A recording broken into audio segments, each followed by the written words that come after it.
Shalom once again, Israel. Just moving on to the next point in this sit down. It says I'm on page 40 now. It says Manasseh pointed to the Jewish communities in China and claimed that they were Jews who dropped out of the Great Migration to Anian. Now, real quick, I want to read a scripture just to prove that there will be Israelites even in these last days in China. All right, it says, "Behold, these shall come from afar, and lo, these from the north and from the west, and these from the land of Sinim." Now, I have Smith's Bible Dictionary, because it's time that we get into the scholarship, man. Fuck all that other shit.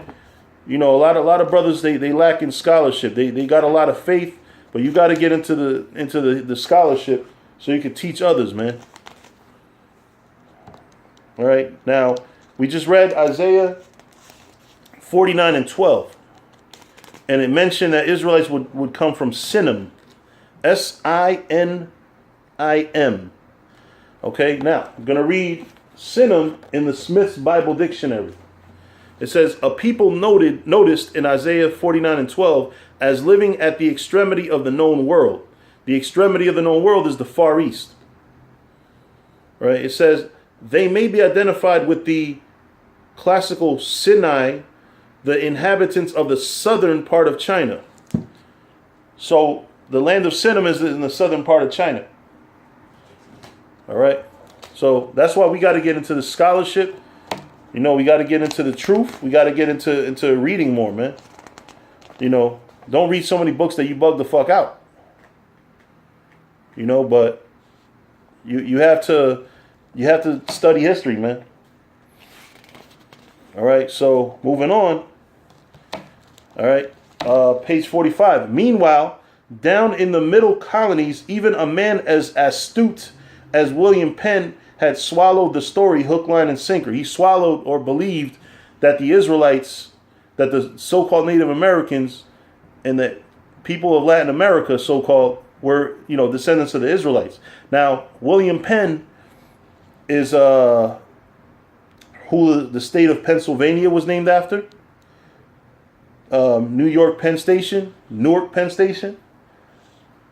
You know, so that's who all this was named after. So this is a prominent guy during the early stages of America, you know, being founded. It says, and this is a quote from him. In a pamphlet describing his grants, he said of the Indians, their eye is little and black and not unlike a straight-looked Jew. Their language is lofty yet narrow, but like the Hebrew in signification, full, like in shorthand writing, one word serveth in the place of three. Further along he says, this is William Penn, for their origin I am ready to believe them of the Jewish race, I mean of the stock of the 10 tribes, and that for the following reasons. First, they were to go to a land not planted or known. So William Penn had to have read the Apocrypha, by the way, to know that. Which, to be sure, Asia and Africa were. Remember what I said earlier. These are lands that were already inhabited. So it said that they had to go to a land where mankind never dwelt. So it says, if not Europe, and he that intended that extraordinary judgment upon them might make the passage not uneasy to them, as it is not impossible in itself from the easternmost parts of Asia to the westernmost of America. In the next place, I find them of like countenance, and their children of so lively a resemblance that a man would think himself in Duke's Place or Bury Street in London when he seeth them. So in other words, because around this time, blacks were still ruling in London, in Europe, in England. But this is not all. They agree in rights. They reckon by moons. They agree in rights. So they had similar customs, and they told the stars by moon. That's why I got this moon up here. They reckon by moons. They offer their first fruits. We have a Hebrew custom called first fruits. They have a kind of feast of tabernacles. They are said to lay their altar upon 12 stones. They are mourning a year. Customs of women with many things that do not now occur. You know, so pretty much, you know, we have more than enough reason to believe that the so-called Hispanics and Native Americans are of the 12 tribes of Israel, particularly of the 10. I want to read one more thing, page 51.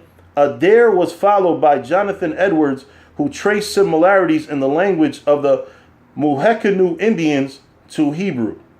The Muhekanu Indians are in so-called America.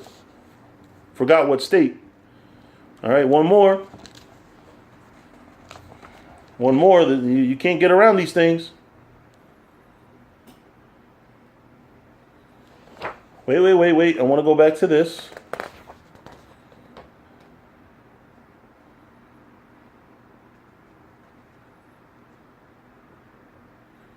Let's see. Now, this book also goes into a lot of books that were written by many people. It says King was followed by others. It was a author by the name of King. It says, like so many others, King became passionately convinced that the Mexican Indians were in reality descendants of the lost 10 tribes. See, you don't believe us when we tell you. So believe the fucking white man and his scholars. So it says King was followed by others. Among them were Mrs. Simmons in the 10 Tribes, a book written in 1836.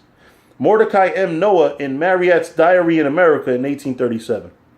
And G. Jones in the History of Ancient America, written in 1943, not to mention others of later vintage. In the middle of the 19th century, someone observed that the lost tribes were never lost at all. In 1872, John D. Baldwin declared that there was no evidence that they had ever left Southwest Asia. Southwest Asia. It's basically the Middle East. Because again, they consider that the continent of Asia, where they dwelt after the destruction of their kingdom. They were lost to the Jewish nation because they rebelled, apostatized, and after their subjection by the Assyrians in 721 BC, were to a great extent absorbed by other people in that part of Asia. So in other words, they're saying that the 10 tribes stayed in that region, which that part ain't true because we already covered that. But it says some of them were probably still, notice it says now some of them. Not all of them, because the majority of them fled. But that don't mean that literally every one of them, because a lot of them had to stay behind to start the great kingdoms of Europe. All right? This is roughly the view held by modern Hebrew scholars. Meanwhile, many travel accounts, especially relating to the West, speculated on the notion and offered evidence and opinion pro and con. So this has been a major discussion that's been going back and forth among the so-called white man as to the origins of the so-called Native American tribes. All right, so reading on. All right, this is Joseph Smith. All right, the founder of the Mormon Church. It says, and he described in great excitement the discovery of an ancient Hebrew phylactery bound in leather, which had allegedly been unearthed in Pittsfield, Massachusetts. So the so-called Native Americans in Massachusetts had a phylactery in a Hebrew, piece of clothing. He reported also a provocative legend said to have come from an Indian chief that the red man had not long since a book which they had for a long time preserved, but having lost the knowledge of reading it, they concluded it would be of no further use to them, and they buried it with an Indian chief. All right, so, that concludes, the sit down about the book Indians or Jews. The Hope of Israel is not really much of anything, it will be a waste of time to really go into that. But we've covered the main part. Salat, so, let me just backtrack a little bit. We covered some of the main points that we covered. That the Incas practically, in a roundabout sense, quoted the scripture that said the sun, moon, and the stars know the ordinance of the Most High. Because they believe that there's a God higher than the sun that commanded the sun. The Incas, this is what we consider to be Asher today. Issachar, that they kept customs like Israel. Columbus used a Hebrew speaker to come to the Western Hemisphere. Cuba is very close to a word in Hebrew which means helmet. All right. Sounds like it's fucking raining, but anyway, all historians that deal with Spain's history notice similarities between the so-called Americans, the Native Americans, and the ancestors of the Latino cultures and the Israelites. All right. Yucatan, the people of Yucatan, their ancestors were considered Israelites. This is Issachar here, so-called Mexicans. The Indians in Bolivia, in the mountains, in the Andes Mountains, the part which is in Bolivia, were from the tribe of Reuben. There were Hebrew inscriptions in the Azores, and also synagogues in Peru. Asher. There were Israelites in China, so that's the Israelite foreigners. William Penn, one of the forefathers of America, very strongly believed the Israelites the Native Americans were Jews. Indians of America spoke Hebrew, and there was a Hebrew phylactery found in Massachusetts. So now, these aren't all 100% facts proving that the people here were Israelites. You could always be a demon and say, hey, they mock the culture, or they but there's a lot of evidence showing that these people are actually, and the description of the original natives were that they were dark-skinned. So we can use a lot of history to tie all this stuff together, which I'm not done yet. You know what I'm saying?